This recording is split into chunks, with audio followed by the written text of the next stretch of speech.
So, welcome to another Movie Talks. This month, we are really honored to have with us Mickey Fonseca. Mickey is the director of Redemption, the first film from Portuguese official language country to get to Netflix. I believe that it was a challenge all over, but fortunately, we have Mickey here to tell us more about it.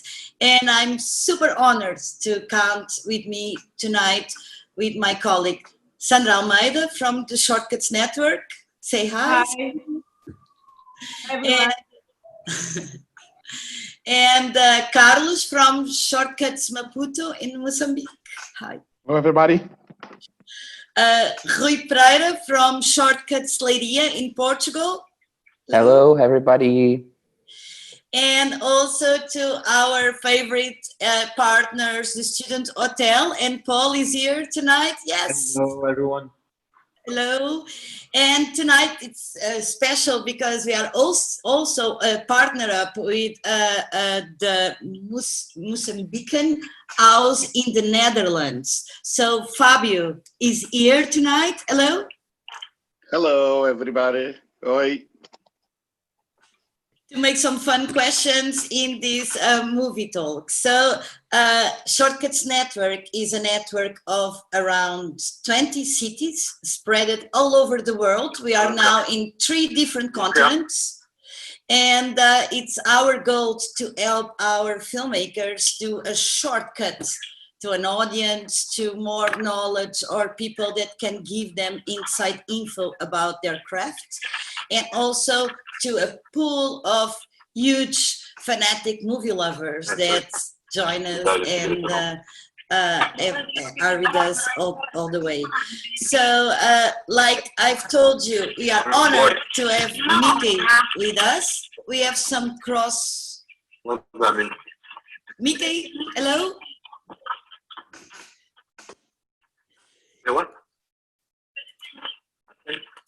You are muted. Can you? Yes. Yeah, Hello. can you hear me now? Yes. How are you? Hi, SHORTCUTZ. Nice to have you here. And Thank how you are for you now? inviting me here. All our pleasure. Where are you now? Are you in Maputo? Yeah, I'm in Maputo right now. I'm at home in Maputo. Cool. In And Matola. I want to start from the very, very beginning. How did you ended up in the film world? By chance. By chance.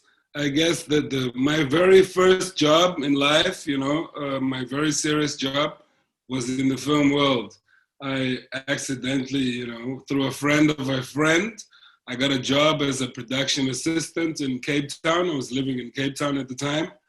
And I got a job as a production assistant, as a runner in an office.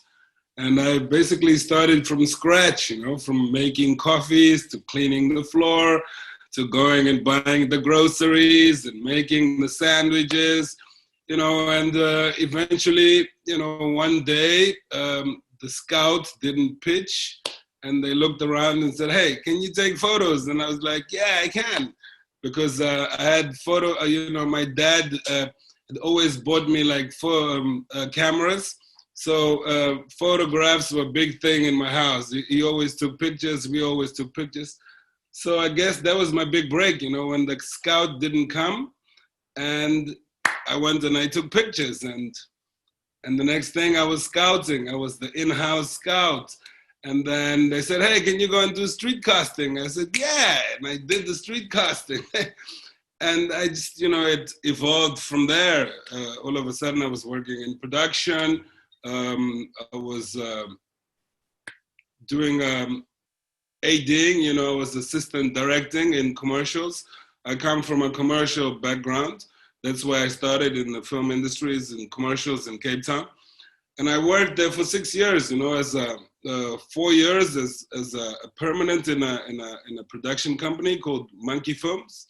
This is where I started, and this is where I learned everything, and this is where they gave me wings to fly. And yeah, and I just, found my love, I guess. I went to Cape Town. I was a bit lost. I didn't know what to do. I was like 23, 22. And I found myself, I guess I went there to find myself, and I found myself, yeah. And you talk about these works, but for example, I checked that you have done Blood Diamond as assistant director, right? Which is, yes. So it doesn't start from a really low point of view, right? When you are giving coffee, it was to Leonardo DiCaprio, no? Yeah, definitely. I mean, by the time I got to Leonardo DiCaprio, I was no longer giving coffees. I was drinking coffee with him. But it was a long process. It was a long process to get to where where I aspired to be, to come home and make films, Mozambican films, and tell Mozambican stories. So after 6 years of working in the commercial industry in Cape Town, I decided to come back home, sorry, mosquitoes here, we have mosquitoes. I decided to come back home. So I came back home and I met Pipa Sforjaj, who is the guy who was my partner in the company and like my team, my film soulmate. And everything started, because we wanted to tell different stories. We wanted to approach our stories in a different way. We wanted to tell stories about different characters and worlds, So. Sorry, yes. A second. I'm hearing like. I'm okay. How are you? Yeah, very good. Yeah. Long weekend. You good? Well, this is you, right? Or... This is your voice. Partying. Partying? How? Where? Yeah, at home. No, oh, okay. Breaking the rules.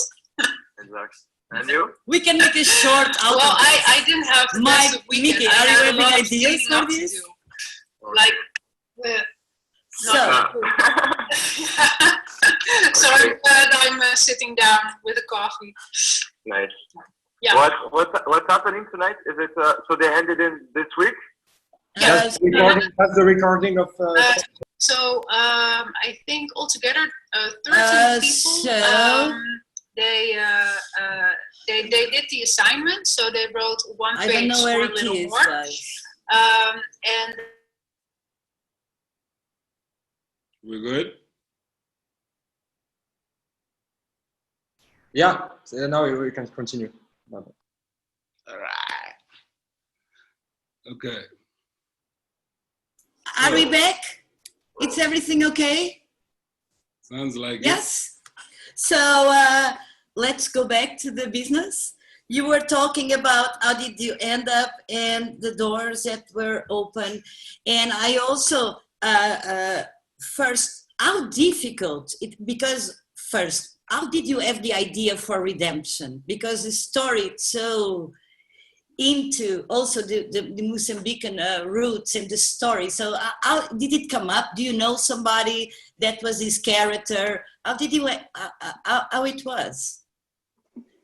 The characters are all around me, It's I am inspired by what's around me, by my people, by my stories, and I felt like this story needed to be told. I felt like there was something lacking in terms of a story that happened in the city.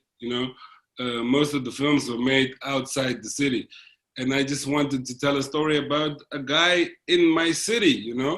And it all started with the kidnaps. We wanted to tell the story about the kidnaps, when the kidnaps started.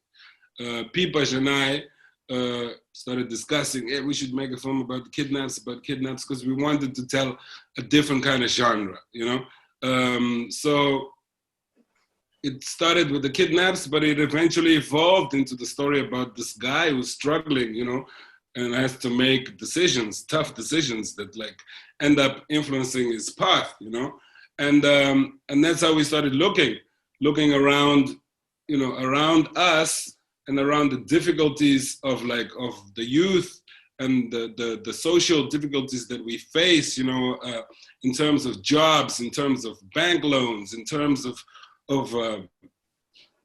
decisions, you know, of like making a decision that will lead you in the right direction or not, you know.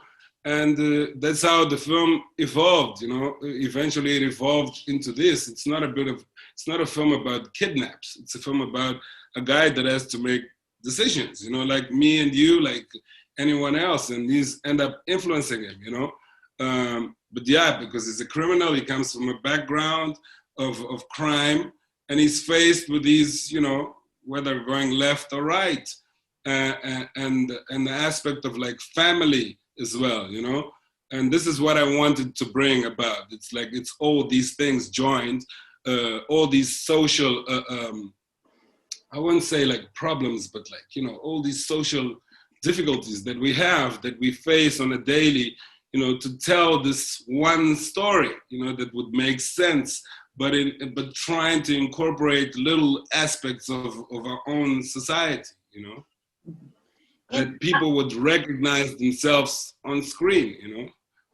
And how it was, because I imagine that the support might be lacking in Mozambique, how it is to finance a feature film in Mozambique. It was difficult to get all the money for the production? Did you get all the money for the production? Yeah, it was extremely difficult to get all the money. It was a long process. We started with a crowdfunding campaign first, you know, and at the time that we launched the campaign, I guess it wasn't the right timing. The financial situation of the country. People were also not very aware of like, what is crowdfunding? You know, are these people really gonna make the film, or just gonna take the money and run? You know, so there were a whole lot of aspects that didn't really make the campaign work, but it worked, you know, because those that contributed meant that they really wanted to have the film made, you know. So we had an audience, and because of this audience, they pushed us, you know, to not stop. You know, we had taken some money. It wasn't much, but it was significant enough for us to like keep pushing, you know. So they gave us the first push. We were like, oh, we got people that believe in us, you know, we can't stop. And from there on, you know, we just kept working, and we saved most of the money, like 99% of the money is ours, you know. We paid for everything, Masha Films. We worked tirelessly on commercials, saved a lot of money to buy equipment. And in the process, you know, we've bought all this equipment that we can now make the next films without having to like worry about equipment, you know. So we kind of like took 2 steps ahead, you know, to make one film. And like now we like half a step ahead because we have the equipment. Now we need the money to make the next film, but we already have the equipment. So that's how we played it. But always wanting to make the first independent Mozambican film, you know. We wanted to like avoid all the strings that come from the fundings and from the grants and from the co-productions. Great, you know, those really help, but not for this film. We didn't want it for this film. We didn't want anyone telling us what to do. We wanted to prove to ourselves and to our country and to all those that didn't want or didn't believe in the film or didn't want to product place in the film or whatever, that it could be done, you know, that we could make this film, not with the millions that others need, but with a reasonable budget that would, you know, that would cover all the costs and make a great product, you know. And that's what we aimed for. I'm not gonna say it's a great product, you know. I think we have a long way to go still, but it's a product that we are proud of. It's a film that we are proud of, and we would like to take it forward and try and make other films because of this film, you know. And one thing that stands out in the film is the acting. The actors are so good. Where did you find them? They were your friends? They were actors before? No, I wrote the film, so most of the characters, like 80% of the characters, I already knew who I wanted to work with, you know. But for the villain and for the protagonist, it was a very long process. It was a really long process, and they are both non-actors, you know. And we wanted, I wanted to work with non-actors because I feel like, you know, for the type of film that I was making, I needed to bring these non-actors into this actor tank and create this tension naturally before anything else, you know, because the two non-actors were actually the leads of the film. So the actors kind of like felt, you know, what are these non-actors, you know, what did they know? So I already created this tension before I started shooting. But the process was very long. It was a very long casting process, very time consuming. The casting director did an incredible job with the actors. She worked really hard. She never stopped.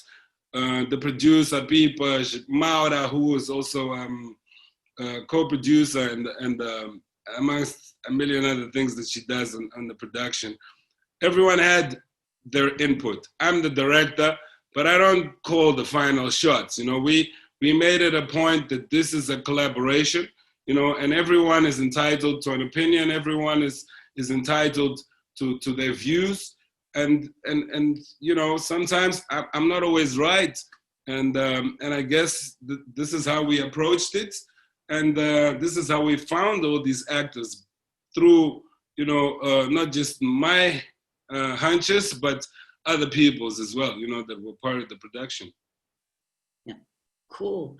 And my last question, how did your film end up at Netflix? Were you seated in the couch and they called? Were you chasing them? How did it go? Yeah, I chased them for 8 months. We chased them. Look, we made this film independently, so it was really hard for us to find distribution, you know, because we broke away from the formula, you know, completely broke away from the formula, tried to make a film independently, made it independently, took it to some festivals, won some awards, got some buzz without really having any backing. You know, we did everything from like putting the posters on the streets and distributing the flyers and the transports to filling all the cinemas. You know, we had like over 10,000 people in the cinemas, which is unheard of, like for local film. But all this happened because we didn't just stop at making the film. Oh, we made the film, that's it. No, we wanted the film to be a success. We wanted the film from the start to go to Netflix. That was our ambition, our dream, you know? And we were lucky enough to get it there. That's all I can say, you know? We were really lucky enough to get it there because we chased it and it happened, you know? I don't know what to tell you. We just chased it and it happened. You know, we were in the right place, in the right time. We meet the right people, and you're bold enough to like say, hey, this is what I have. Will you buy it? And they're like, all right, let me have a look at it. And they had a look at it, and you know, and they took like 5 months to reply. And we were like, do they want it? Don't they want it? Well, but we kept insisting, and we tried to make them understand as well that this was a new market. This is a Portuguese-speaking market. There's millions of other people that speak this language, that maybe if you look at it in this way and in that way. And then they started understanding us, and they had a look at the film, and they liked it, and it's there, you know? It's bravo, it's amazing. Unbelievable. Yeah. Sometimes we still can't believe it. We were really lucky to have it there, really lucky. And we hope, you know, that this opens doors for other films, for other Portuguese-speaking films. Yeah, man, and you know, that they realize that there's a market. There's a market of millions of people that want to, you know, see themselves and see their stories on screen. You know? Cool. Sandra, now I give you the mic. Hi, Miki. Thank you so much for being here with us. The movie is great. Thank you. Congratulations. It really is an honor to have you here. I had a question from our team in Lisbon, from Nuno. He was asking exactly what you were saying about how do you get to Netflix? So you already explained a little bit how you got the film to get on Netflix. So maybe I would throw another question. Let me just check what we have. But maybe continuing speaking about Netflix, do you think these new platforms that have arisen now, and especially during this pandemic, how important do you think these new platforms are for independent filmmaking? Do you think it really is making a difference now? I think yes, especially for us. I'm going to speak for myself because I come from a country where it has 4 cinemas. You know, we showed our film in 4 cinemas for 8 weeks. If we had more cinemas, maybe we would have had more outreach. You know, but we're in a digital age. Maybe not a lot of people have Netflix or Hulu or HBO today in Africa, but you know, maybe in 1 or 2 years. They will have, you know, or hopefully like an African type of streaming, you know, channel, which they are already, like in Nigeria and in Kenya and whatever, because there is a demand for local product. You know, people want to see their stories, want to see themselves on screen, and I think this is great, especially for those that don't have, you know, the cinemas or can't get to festivals, or it's hard to like make a film and get it out there. There's so many films, you know, there's so many films that are better than my film, you know, that can't even get people to watch their films because there's no platform to do so. You know, distribution is like the toughest thing for anyone, whether you're in America or in Portugal or in Mozambique. It's like you make the film and then you're like, okay, now I've got the film and then what, you know? And then someone else has to decide for you about your film, you know, on where it goes and how it does. So yeah, I think it's extremely positive, you know.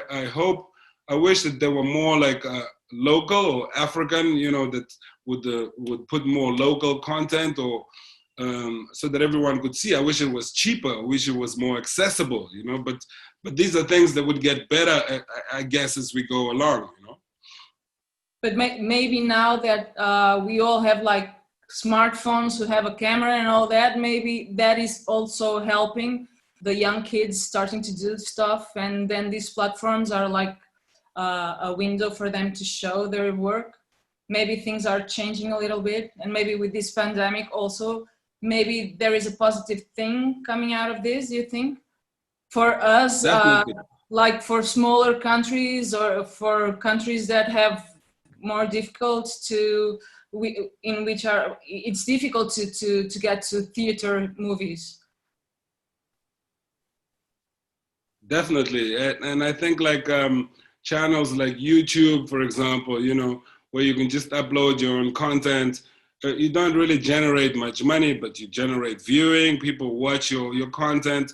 There's a lot of young Mozambican people that are doing that. There's a guy that I followed, you know, that does the craziest things. He shoots himself, you know, and edits, you know, all in one room, and he does 3, 4, 5 different characters, like ripping off the telephone companies or ripping off the journalists, or, you know, just talking about the news in general. And he's like creating this buzz and creating this, you know, audience. And I think this is where we're going to, you know, there will be these alternative ways of like, of creating an audience, of having your own audience. Eventually, you know, making some money out of it, you know, because you have to pay for all these things. But for now, I think, you know, it's really great that the internet, you know, when I started out, we never had these platforms where you could just upload your stuff and whatever. When I started in the commercial industry, we were shooting in film, you know, and now you're shooting on cell phones and stuff. We had to like, it's just jumped, you know, and I guess it's gonna keep on jumping and hopefully, you know, get better for the filmmakers financially. Thanks, Miki. So now we're gonna have Shortcuts Leiria with Rui asking some questions. Hi, Miki. Thank you. Thank you for being here with us. Thank you. We've been talking a little bit about your work, how you started as a production assistant, and then you have this your latest achievement with this film in Netflix. But rewinding a little bit back to maybe around 2006, 7, 8. You started directing your own short movies. So what motivated you back then when you were working in the film industry? What motivated you to think, no, now I want to do my own films? When I started out, I was working in South Africa, you know, and there came a point where I used to come a lot to Mozambique to work, you know, to do work from South Africa. And every time I came here, I met new filmmakers, and I learned a little bit more about the film industry here and what kind of films were being made, you know. And when I went back to South Africa, I would see what they were doing, what kind of stories they were doing. And I wanted to tell the stories that the South Africans were telling, their own stories, you know. And I felt that this was kind of like lacking here. Not that it was non-existent, it was existent, but I just wanted to bring a different approach, you know. I wanted to tell my own kind of stories in my own way. So I decided to move back here to come and tell my stories, you know, to tell our stories. And that's what motivated me, was the fact that I was living there and I saw what they were doing there, and I wanted to bring it here, you know. Yeah, that's what drove me, was to bring it here and to tell these stories in the same, you know, and with the same quality as they did, you know. Yeah, perfect. Working in South Africa was very inspiring. It was like, it was a big school for me, you know. And I had the opportunity to like work with very talented people who are not like shy to like to teach, you know, and to share.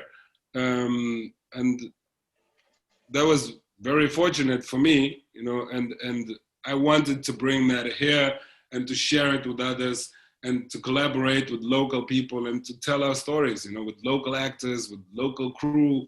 And that's what we as Masha Films, as a production company, strive to do, you know, is to keep working with local people, young people, and create as much local content with local people as possible, you know.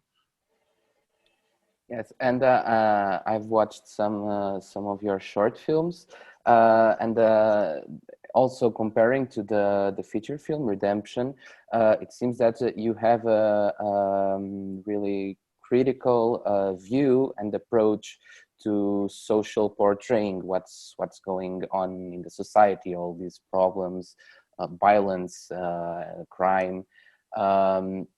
So this was the background that you wanted to show to the audience in Mozambique.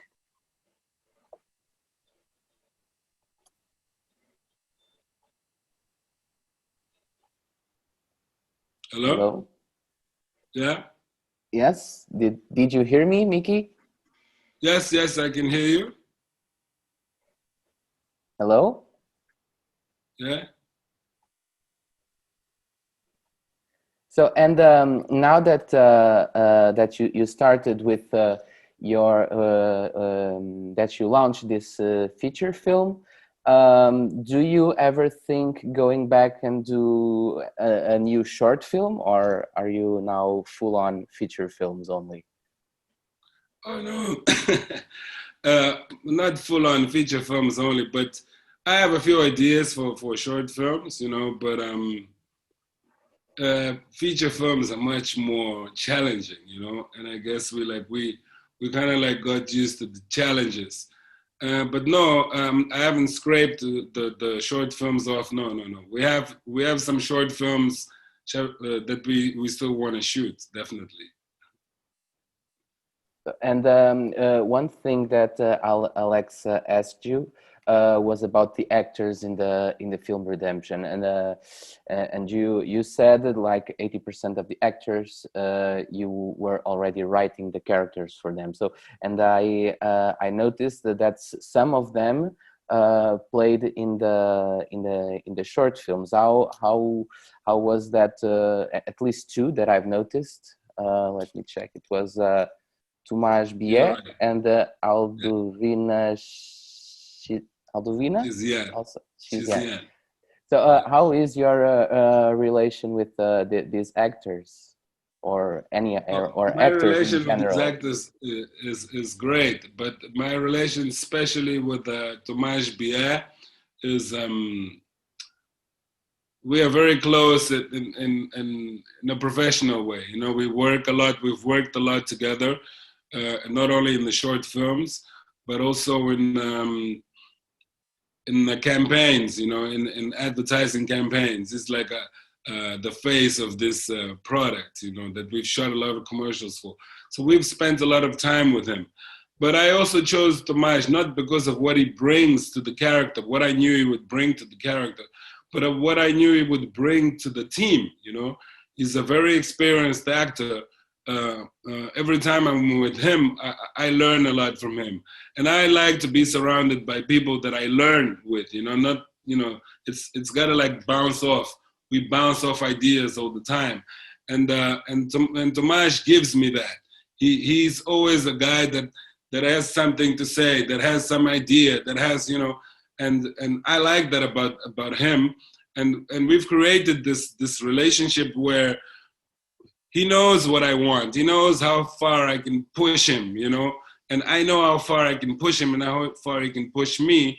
And we've created this dynamic that, you know, every time I write, it's hard for me not to think of him, even when I don't want to use him, you know,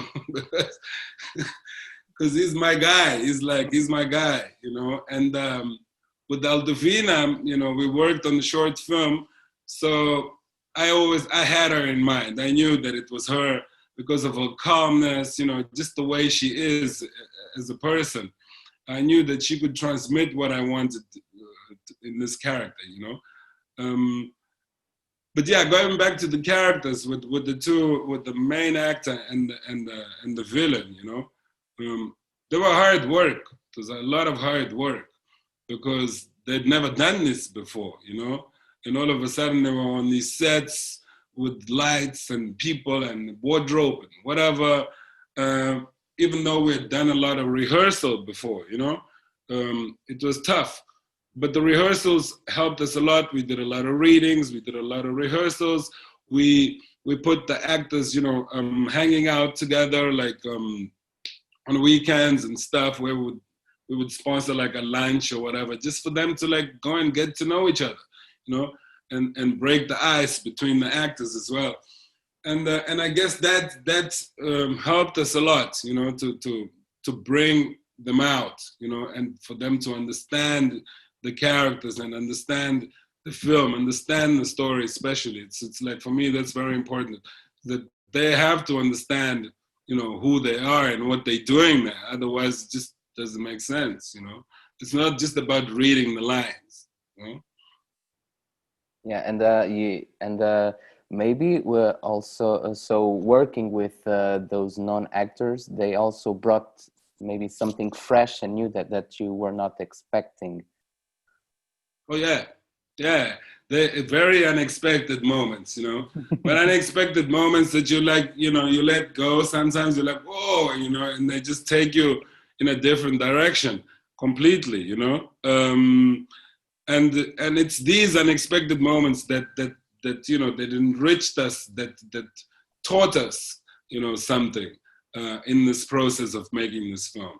It was tough. We made it for 40 days, and we shot in like some really bad weather. Sometimes we would shoot for like there was a day where we shot for like 36 hours straight, you know.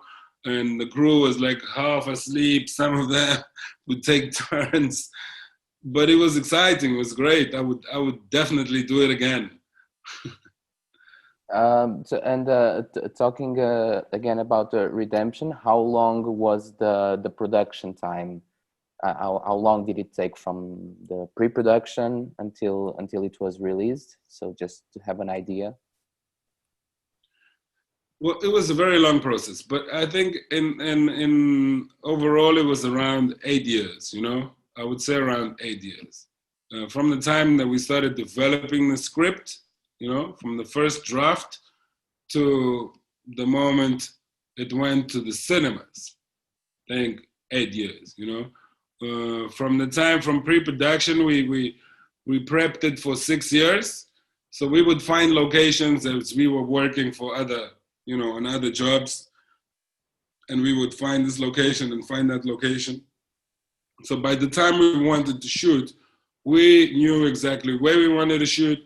We had shot the whole film on stills, the whole film. We'd shot it all, you know, with the actors. We blocked everything. We did the whole thing before we even shot a single frame on camera, you know.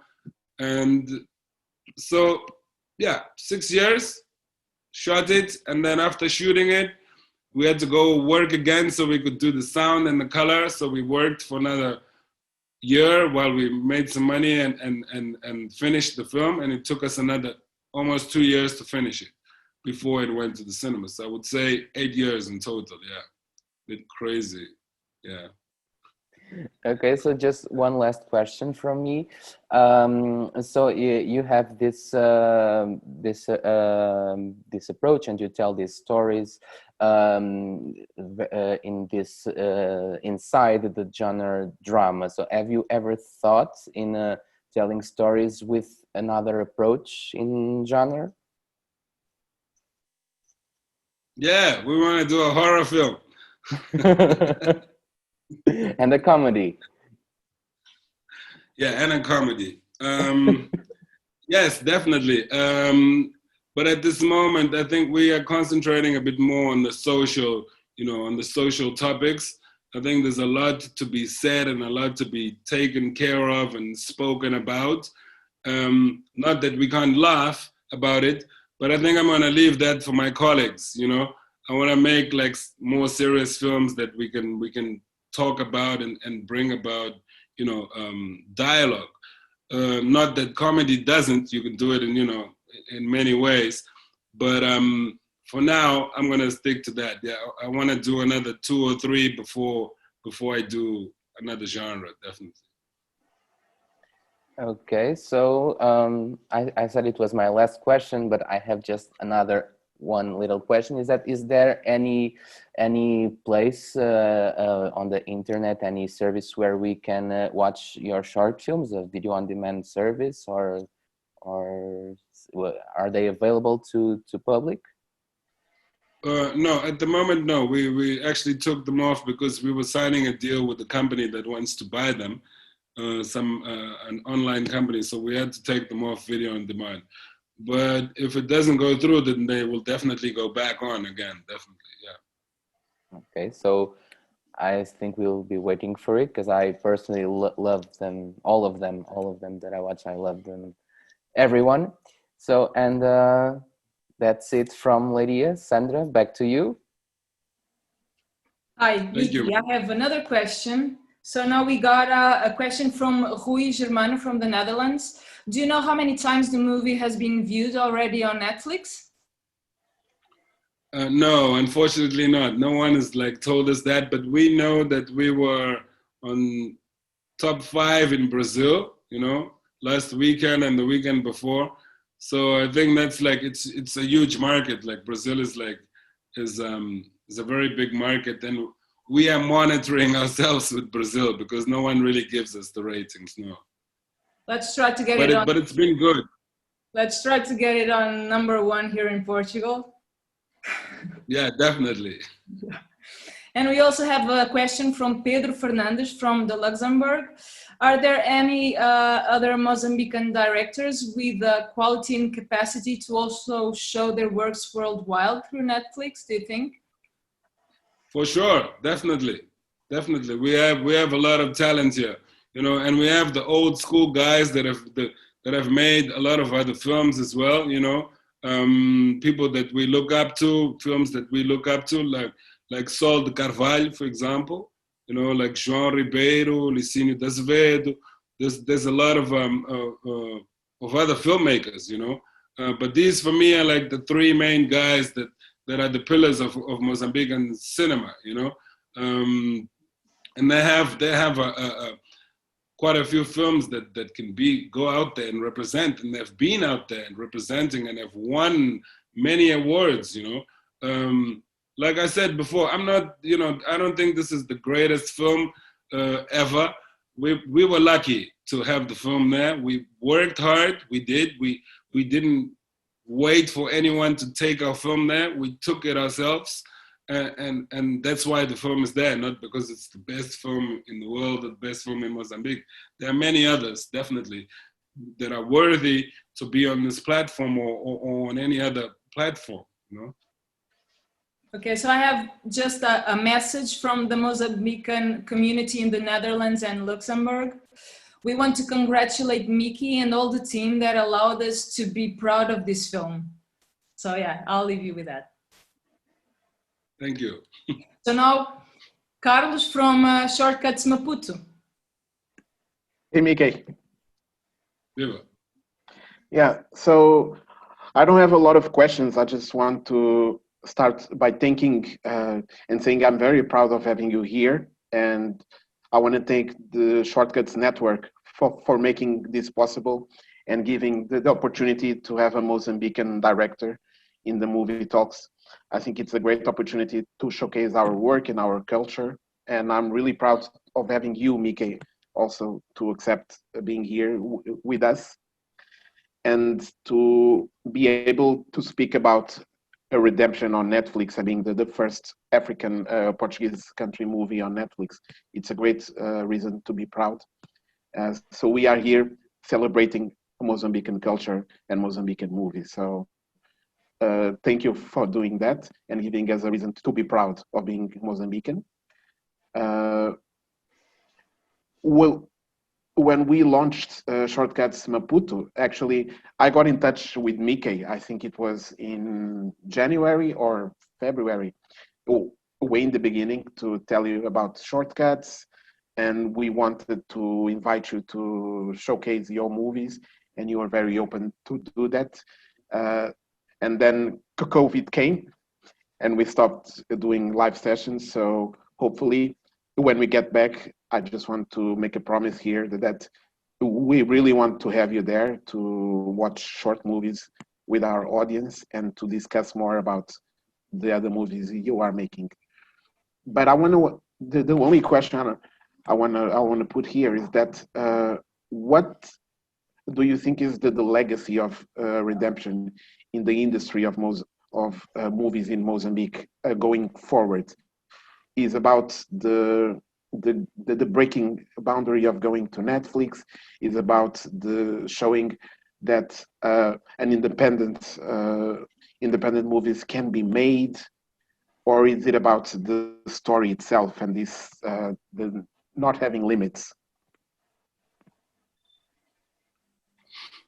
I guess it's about not having limits. You know, first we that's the one thing that makes Pipas and I work, is that there are no limits. Whatever it is that we feel that is achievable and we believe that we can achieve, we're gonna chase it till we get it, you know, and that's what drives us, is to tell these stories.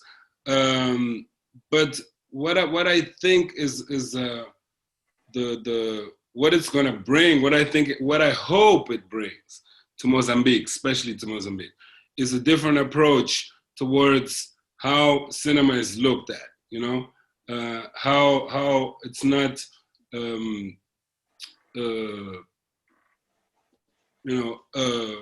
helped, you know, no one, it's not funded, there's no funds, there's nothing to it. And I hope that this achievement of like taking this film to this platform, to this world platform, is taking Mozambique to this platform. It's showing that we can do it, that Mozambique is up there. And I just hope Mozambique has you know, starts looking at us in a different perspective. That's what I hope this brings. Yeah, Mickey. And are you able? So I will call you on live sessions. So by the end of this year or next year. So I'll keep you up to that, and I'll challenge you to go and showcase your live movies. So I think we lost Mickey on the camera right now, but I just want to make that challenge to invite Mickey to live sessions on Shortcuts Maputo whenever it's possible. And thank you, guys. Oh, I think we lost Mickey. But maybe Sandra, back to you. Yeah, it seems we lost Mickey. Where did he go? Making the new production. There he is. Ah, he's back.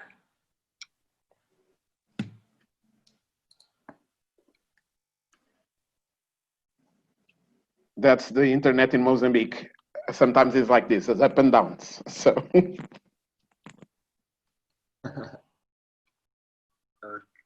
Okay.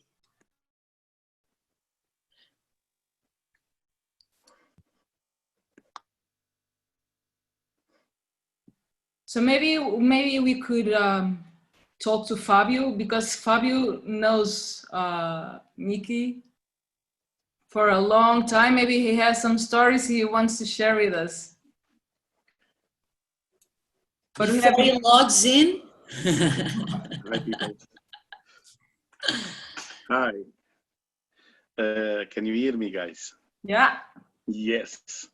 Yes, I have some stories. I have some stories, but I want him here with us, that we can laugh together. I know. Mickey. Sorry, Mickey, I got cut off. do you hear us? Can you hear me? Yeah. Yes. Yeah.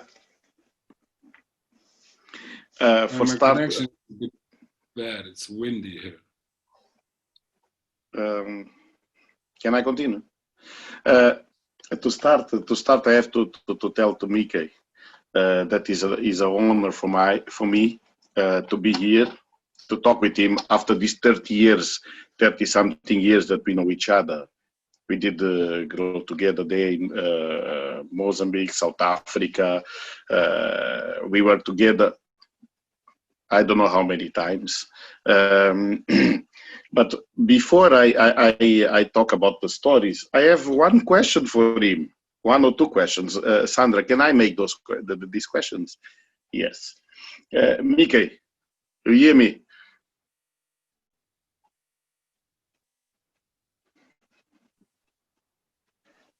He's gone again. Mickey? Yeah. Mickey is unstable, I think. Yeah, very, very unstable. No, Yes. I mean the connection. no, it's very windy here in Maputo. So I think the internet must be having a problem because of that. And Mickey is in Matola, so I think a storm is starting there, and then it's coming to Maputo. So that's why the internet is not that good, unfortunately. And here in Rotterdam start to rain, and raining hard and very windy too here in Rotterdam. He's back. I will have that storm in a bit, Fabio. No, he's here. Sorry, guys. It's very windy here, so the signal goes, suddenly went crazy. No worries. But I think Fabio was making a good intro for a very good question. Fabio? Hey, Mickey. Mm-hmm. I was telling here the board that I'm honored to talk with you here in this platform. As we know, almost 30 years, and we did grow together. Yeah, not only in Mozambique, South Africa. We were like family. And I have some questions for you.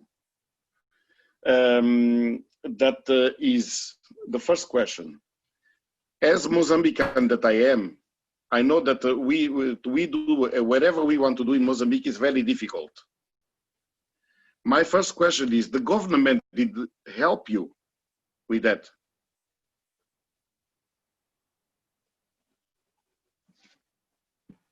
I think the questions are difficult, and Mickey. Yeah. Maybe with easier questions, Mickey can stay.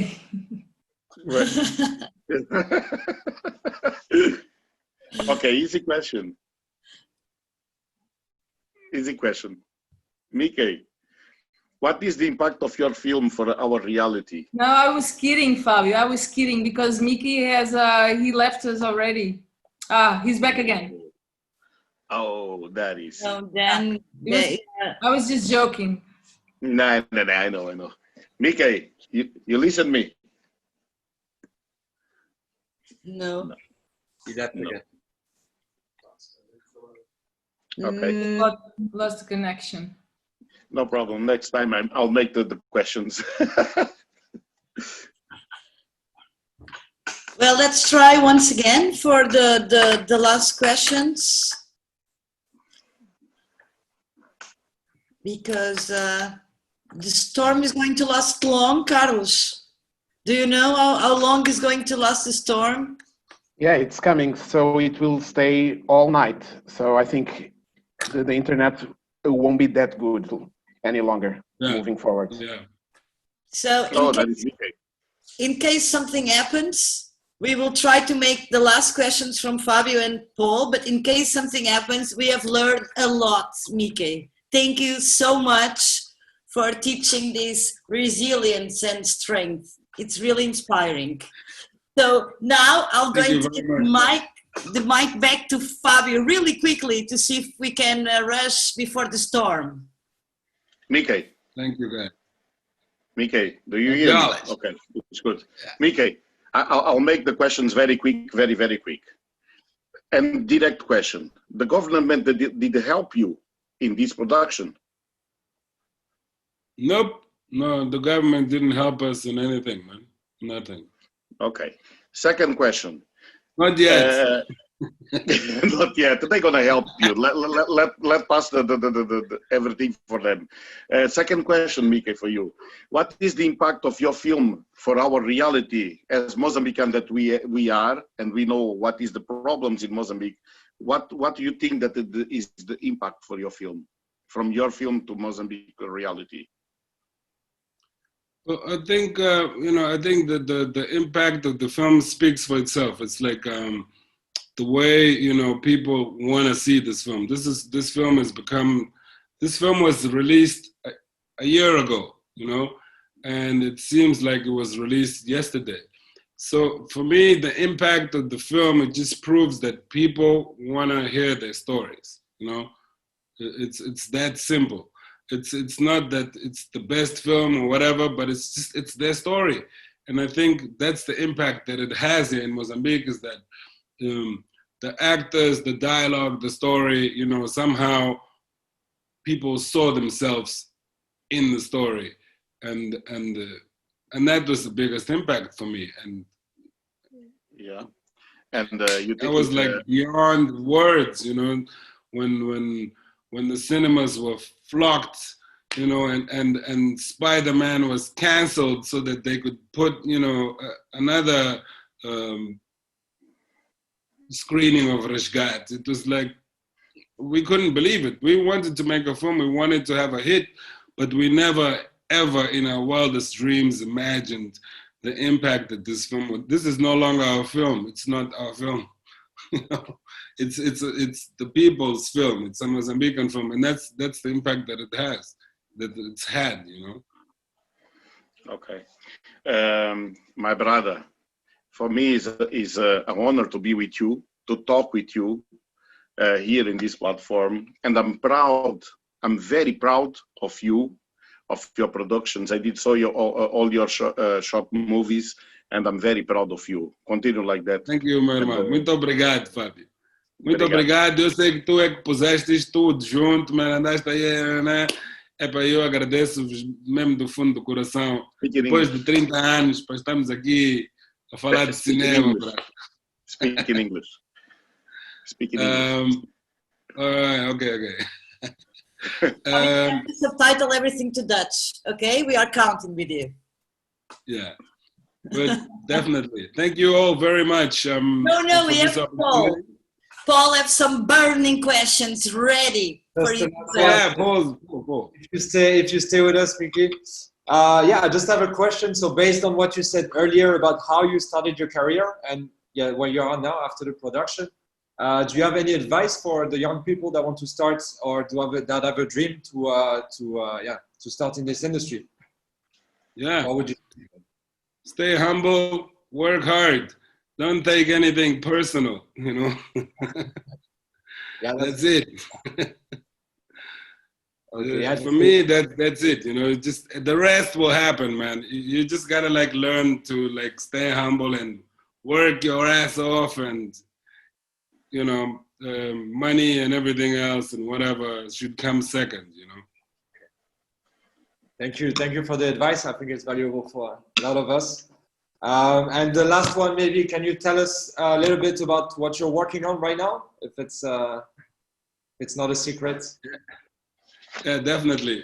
We are working on a story that has child marriages as a backdrop. You know, it's not a story about child marriages, but it's got child marriages as a backdrop.